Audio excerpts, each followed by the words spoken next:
ஆண்டவராகிய இயேசு கிறிஸ்துவின் நாமத்தில் என் அன்பின் வாழ்த்துக்கள். இந்த காலை வேளையில் உங்களை சந்திப்பதில் நான் மகிழ்ச்சி அடைகிறேன்.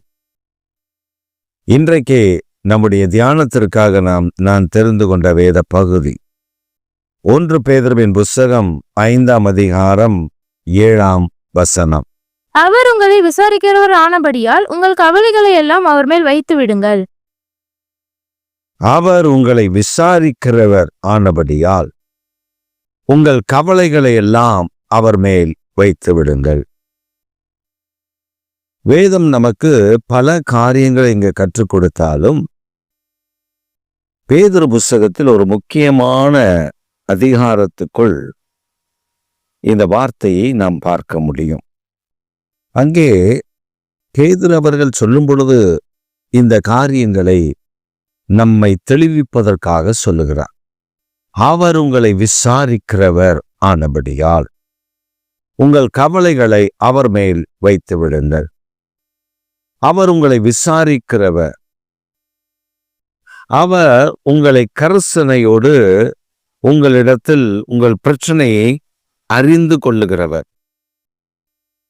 நீங்கள் உங்கள் பிரச்சனைகளை அவரிடத்தில் கொடுத்து விட வேண்டும் அல்லது வைத்து விட வேண்டும் என்று ஆண்டவர் விரும்புகிறார். அதைத்தான் நீதிமொழிகளில் சொல்லும்போது வருத்தப்பட்டு பாரம் சுமக்கிறவர்களே நீங்கள் எல்லாரும் என்னிடத்தில் பாருங்கள், நான் உங்களுக்கு இளைப்பாறுதலை தருவேன். அப்ப இளைப்பாறுதலை தருகிற நம்முடைய தேவனாகிய கர்த்தர் இளைப்பாறுதலை தருகிறவர். அவர் நம்மை விசாரிக்கிறவர்.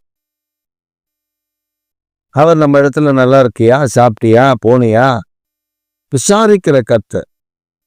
நம்முடைய வாழ்க்கையில நம்ம விசாரிப்பதற்கு ஆள் இல்லை. ஏக்கப்பட்டு ஜனங்கள் நிற்கிறார்கள். விசாரிப்பதற்கு ஜனங்கள் இல்லை, விசாரிப்பதற்கு ஆட்கள் இல்லை. என் பிரச்சனைகளை காது கொடுத்து கேட்பதற்கு ஆட்கள் இல்லை. வெளிநாட்டில் ஒரு கவுன்சிலிங் சென்டர் என்று ஒரு சென்டர் வைத்திருக்கிறார்கள். அதில் 1 மணி நேரத்துக்கு இத்தனை டாலர் கட்ட வேண்டும். அதை கட்டினால் உங்களுக்காக ஒருவர் உங்களுடைய பிரச்சனையை கேட்க ஒருவர் அமர்ந்திருப்பார். அவரிடத்தில் உங்கள் பிரச்சனைகளை நீங்கள் சொல்லலாம். அவர் அமைதியாக உங்களுடைய பிரச்சனைகளை கேட்டு உங்களுடைய ஆதங்கத்தை அவர் புரிந்து கொள்ளுவார். நீங்க வீட்டுக்கு வந்துடலாம். இதற்காக சில விசாரணை மையங்களை வைத்திருக்கிறார்கள். அதில் நம்முடைய பிரச்சனைகளை அவர்கள் விசாரிப்பார்கள், கேட்டறிவார். என் பிரச்சனையை கேட்க ஆளே இல்லை என்று சொல்லுகிறவர்களுக்கு இந்த காரியத்தை அவர்கள் ஏற்படுத்தி வைத்திருக்கிறார். ஆனால் நம்முடைய தேவனாகிய கர்த்தர் அப்படி அல்ல. அவர் நம்முடைய தேவனாகிய கர்த்தர் நீ எங்கேயோ போய் எதையோ சொல்லிட்டு வா அப்படின்னு சொல்லி கேட்கிறவர் அல்ல. அவர் நம்மை விசாரிக்கிறவர், நம்முடைய பிரச்சனையை காது கொடுத்து கேட்கிறவர், அதற்கான தீர்வை தருகிறவர். அதனால்தான் பேதுரு சொல்றாரு, உங்கள் பிரச்சனைகளை உங்கள் கவலை அவர் உங்களை விசாரிக்கிறவர் ஆனபடினால் உங்கள் கவலைகளை அவர் மேல் வைத்து விடுங்கள். நாம் வைக்காமல் இருப்பதுதான் நமக்கு பிரச்சனை. நாம் வைக்காமல் அந்த பிரச்சனைகளை நாமே சுமந்து கொண்டிருப்பதுதான் நமக்கு பிரச்சனை. நாம் தேவனுடைய பாதத்தில் அதை ஒப்பு கொடுக்காமல் இருப்பதுதான் நமக்கு பிரச்சனை. நம்முடைய காரியங்களை அவர் கவனமாய் கேட்கிற கர்த்தர். நாம ஜெபிக்கும் பொழுது நம்முடைய காரியங்களை அவர் கவனமாய் விசாரிக்கிறவர், நிறுத்தி நிதானமாய் கேட்கிறவர், நமக்கு பதிலளிக்கிற ஆண்டவர். இயேசு ஒரு ஓமையை சொல்லும் பொழுது இப்படி சொல்லுகிறார். ஒரு அநீதியான நியாயாதிபதி. அந்த அநீதியான நியாயாதிபதியினிடத்தில் ஒரு விதவை தன்னுடைய நியாயத்திற்காக போராடுகிறார். அவன் அநீதியான நியாயாதிபதி தான். அவன் ஒரு நாளும் நியாயம் செய்கிறவன் அல்ல. அவன் அந்த ஜட்ஜ் அப்படிப்பட்ட ஆள். ஆனா இந்த விதவை தன்னுடைய பிரச்சனைக்காக அந்த நியாயாதிபதியத்துல போய் அடிக்கடி முறையிடுவான். கொஞ்ச நஞ்சம் இல்ல, அவனை அலட்டி கொண்டே இருந்தான். She never lived that judge freely. அவனை சும்மா இருக்க விடவில்லை. இவள் போய் அடிக்கடி தன் பிரச்சனையை குறித்து சொல்லி அவனை அலட்டி கொண்டே இருப்பார். கடைசியாக அந்த அநீதியான நியாயாதிபதி ஒரு தீர்மானம் பண்ணினான். ஐயோ, இந்த விதவைக்கு எதையாவது நான் செய்துவிட வேண்டும், இல்லை என்றால் என்னை சும்மா இருக்க விட மாட்டேங்கிறார், அடிக்கடி என்னை தொந்தரவு செய்கிறார் என்று அநீதியான நியாயாதிபதியே நீதியான நியாயத்தை கட்டளையிட்டான். பேசு சொல்லும்போது சொன்னார், அநீதியான நியாயாதிபதியே அதை செய்வானே, என்னால் நீதி உள்ள நியாயாதிபதிகள் கர்த்தர் உங்களுக்காக அதிகமாய் செய்வது அதிக நிச்சயம் அல்லவா? அப்போ உங்க கவலை, உங்க பிரச்சனை, உங்க போராட்டங்களை அவர் கவனிக்கிறார், விசாரிக்கிறார். நாம தான் என்ன நினைக்கிறோம், அவர் நம்ம கேட்பாரா, நமக்கு உதவி செய்வாரா, நமக்கு ஒத்தாசை தருவாரா, இதெல்லாம் ஆண்டவர்கிட்ட போய் சொல்லணுமா அப்படின்ற கவலையை மூட்டை கட்டி நமக்குள்ளே வைத்து நமக்கு வியாதிகளையும் பலவீனங்களையும் விக்கினங்களையும் போராட்டங்களையும் வருவித்துக் கொள்ளுகிறோம். ஆனால் தேவனுடைய பாதத்தில் நாம் ஒப்பு கொடுத்து விட வேண்டும், அதை அவருடைய சமூகத்தில் வைத்து விட வேண்டும். இது செய்யணும்.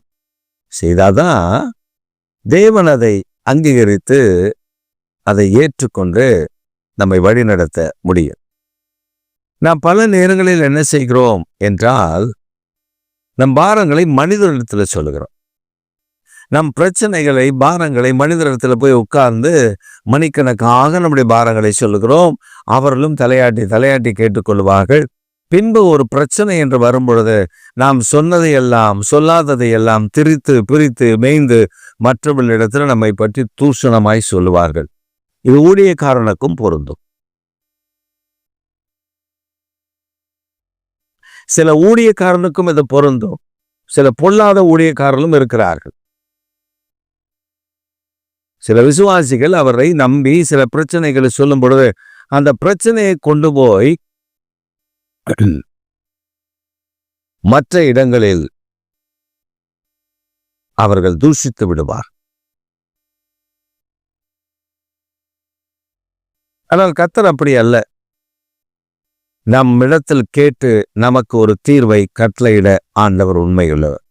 அந்த நியாயாதிபதியாக கர்த்தர் நம்மிடத்தில் இருக்கிறார். அதனால்தான் பேதுரு சொல்லுவாங்க, கவலைகளை உங்களை விசாரிக்கிறவரானபடினால் உங்கள் கவலைகளை என்ன பண்ணுங்க, அவரிடத்தில் கொடுத்து விடுங்கள். அவர் சிலுவையில் அதை சுமந்தார். நீங்கள் கொடுத்தால் அவர் அதை எங்க வைப்பார்னா சிலுவையில் வைத்து விடுவார். அவர் சிலுவையில் அதை ஒப்பு கொடுத்து விடுவார். இனி அது உங்களிடத்தில் வராது. அது சிலுவையில் அது அந்த இரத்தத்தினாலே அது கழுவப்பட்டு அது முற்றிலுமாய் செயலிழக்கப்பட்டு அதனுடைய வீரியம் இனி வெளிப்படாதபடி கர்த்தர் மாற்றி விடுவார். நம் மனிதர்கிட்ட சொல்லுகிறோம், நண்பர்கிட்ட சொல்லுகிறோம், சிநேகிதர்கிட்ட சொல்லுகிறோம். சில பிரச்சனைகளை நாம் அப்படி சொல்லும் பொழுது அதுவே நமக்கு கண்ணியாக அமைந்து விடுகிறது.